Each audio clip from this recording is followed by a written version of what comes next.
Hello everyone, आज के video में हम कॉन्स्टिट्यूशन ऑफ पाकिस्तान के आर्टिकल 10 को डिस्कस करेंगे जो अरेस्ट और डिटेन होने वाले शख्स के फंडामेंटल राइट्स को डिस्कस करता है।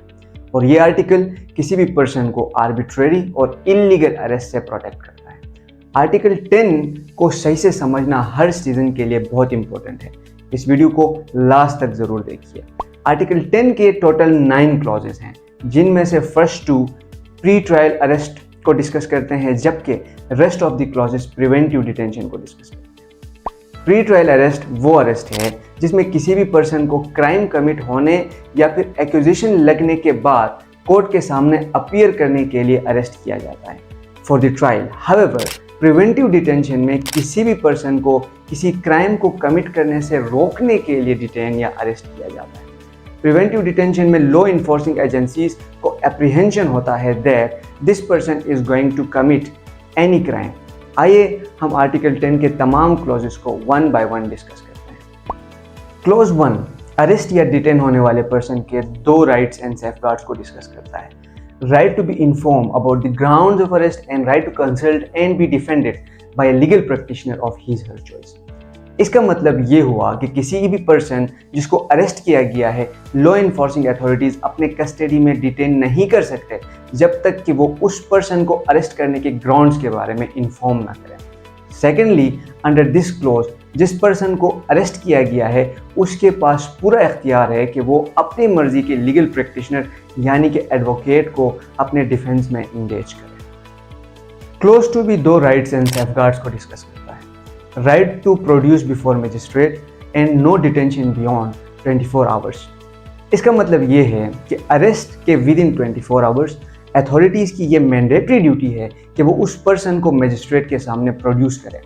अथॉरिटीज़ अरेस्टेड पर्सन को 24 आवर्स से ज़्यादा अपनी कस्टडी में डिटेन नहीं कर सकते। इन 24 घंटों में ट्रैवलिंग और अदर नेसेसरी टाइम एक्सक्लूडेड है, यानी कि अगर प्लेस ऑफ अरेस्ट और नियरेस्ट कोर्ट के दरमियान 2 घंटे का ट्रैवलिंग डिस्टेंस है तो ये 2 घंटे इन 24 घंटों में काउंट नहीं होंगे।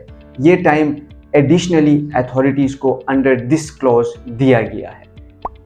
अगर लॉ इन्फोर्सिंग अथॉरिटीज़ क्लॉज 1 और क्लॉज 2 में मेंशन किसी भी सेफगार्ड जो अरेस्टेड पर्सन को दिए गए हैं को वॉयलेट करता है तो ये फंडामेंटल राइट्स की वॉयलेशन है और अरेस्टेड पर्सन आर्टिकल 199 के अंदर हैबियस कॉर्पस की रिट जुरिस्डिक्शन को इन्वोक कर सकता है। हैबियस कॉर्पस एक रिट पिटीशन है जो किसी भी पर्सन जो कि इलीगली डिटेन है को रिलीज करता है। क्लॉज 3 ऑनवर्ड हम प्रिवेंटिव डिटेंशन को डिस्कस करेंगे और क्लॉज 3 कहता है कि क्लॉज 1 और क्लॉज 2 में दिए गए rights and safeguards preventive detention में एप्लीकेबल हैं। अंडर क्लॉज 4 कोई भी शख्स किसी ऐसे अंदाज में काम कर रहा हो जो पाकिस्तान के इंटीग्रिटी, सिक्योरिटी और डिफेंस के प्रीजुडिशियल हो या हार्मफुल हो, या फिर पाकिस्तान के external affairs, public order, maintenance of supply of services के लिए हार्मफुल हो, तो इस सूरत में ऐसे शख्स को प्रिवेंटिव डिटेंशन में रखा जा सकता है। फेडरल और प्रोविंशियल असेंबली के पास इन मामलात के अलावा प्रिवेंटिव डिटेंशन पर कानून साजी करने का कोई इख्तियार नहीं।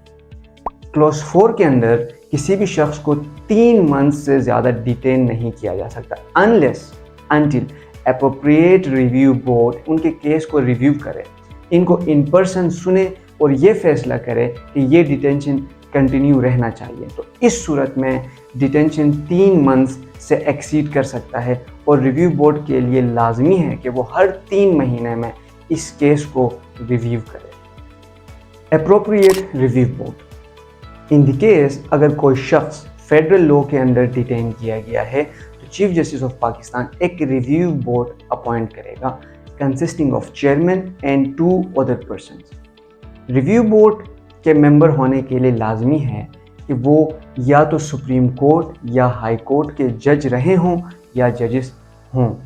अगर डिटेंशन प्रोविंशियल लॉ के अंडर हुई है तो review board concern high court के चीफ जस्टिस अपॉइंट करेंगे, जिसमें चेयरमैन और 2 मेंबर्स शामिल होंगे, जिनके लिए लाजमी है कि वो हाई कोर्ट के जजेस थे या मौजूदा टाइम में हैं। क्लॉज 5 अगर किसी शख्स को in pursuance of an order made under any law जो प्रिवेंटिव डिटेंशन का इख्तियार देता है, वो अथॉरिटीज़ जिसने ये ऑर्डर दिया है ود ان 15 days ڈیٹینڈ پرسن کو ڈیٹینشن کے گراؤنڈس کے بارے میں انفارم کرے کہ یہ آرڈر کیوں دیا گیا ہے.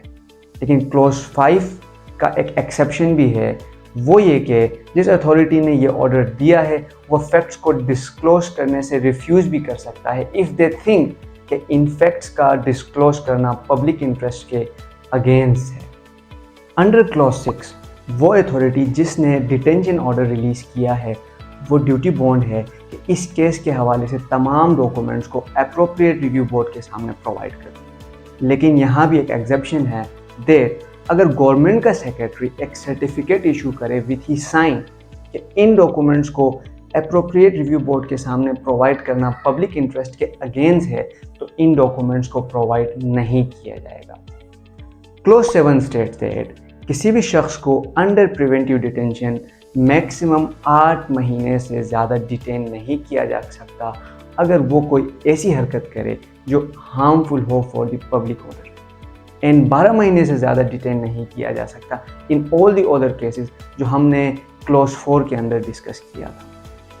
انڈر کلوز 8 ریویو بورڈ اس بات کا تعین کرنے کا ذمہ دار ہے کہ جس شخص کو حراست میں لیا گیا ہے اسے کہاں رکھا جائے, اور یہ فیصلہ کرنے کے لیے کہ حراست میں لیے گئے شخص کے خاندان کو کتنی رقم ادا کی جائے گی. یہ الاؤنس زیر حراست شخص کے خاندان کی بنیادی ضرورت کو پورا کرنے کے لیے کافی ہونا چاہیے.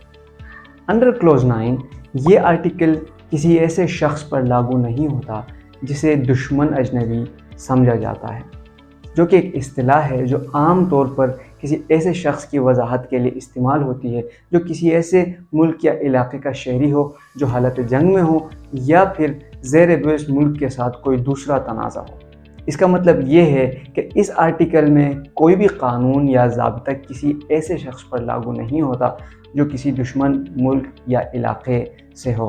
امید ہے کہ آپ کو آرٹیکل 10 کے بارے میں تمام چیزیں صحیح سے سمجھ آ چکی ہوں گی.